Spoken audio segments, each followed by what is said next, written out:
Mr. Davis. Okay, Mr. Ostrowski. Good morning, Madam Chairman, committee members. For the record, Bob Ostrowski. It's O-S-T-R-O-V-S-K-Y, representing Waste Management. We're the largest waste hauler in northern Nevada. For those of you who live in northern Nevada, know that we use a single stream system in the north, which is not as common in the south at this point. We wanted to go on the record, let you know, one, this bill doesn't affect our operations in any way. The homeowners associations in the north still have the option of how they want to handle these cans. The program is voluntary, so if a homeowner feels they don't want to participate or there's some cost involved that they don't want to incur, they don't recycle. That's the downside. The upside is our recycling levels are now up in 25 and 35%, a vast increase since we went to single stream. So that recycling, if you really want to encourage from a policy standpoint recycling, single stream is the way to go. Clearly, from the homeowner's perspective, it's a lot easier to have one can. We do the sorting. It's not a problem for us. I think you will hear probably later in the session in another bill efforts to actually increase recycling industry in the state. In order to do that, you need a large stream of recyclable material.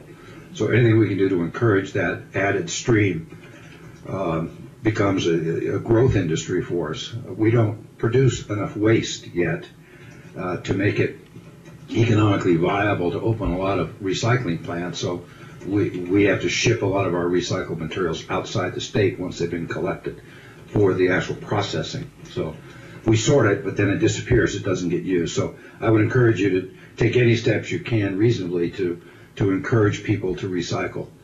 And just one other point I'd like to make, as a Southern Nevada resident, and I live in Summerlin and have for almost 18 years, we've always had a rule in Summerlin. The CCRs have always said, you're not permitted to put anything on the side of the house that's visible from the street.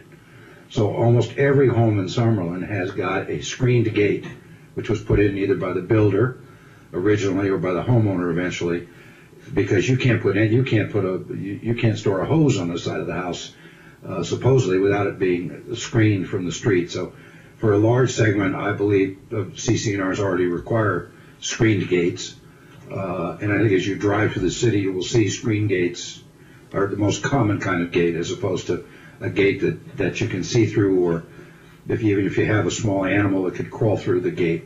So I don't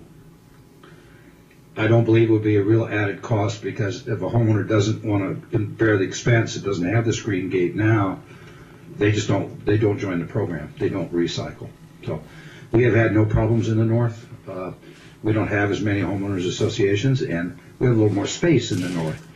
We haven't built these 3 stories one on top of another home, which has kind of created some issues in the south that really don't exist as much here in the north. There seems to be a lot more room between houses and so on, and so that we haven't seen these kind of issues in the north. And I'd be happy to answer any questions. Questions, committee? Thank you. Yeah.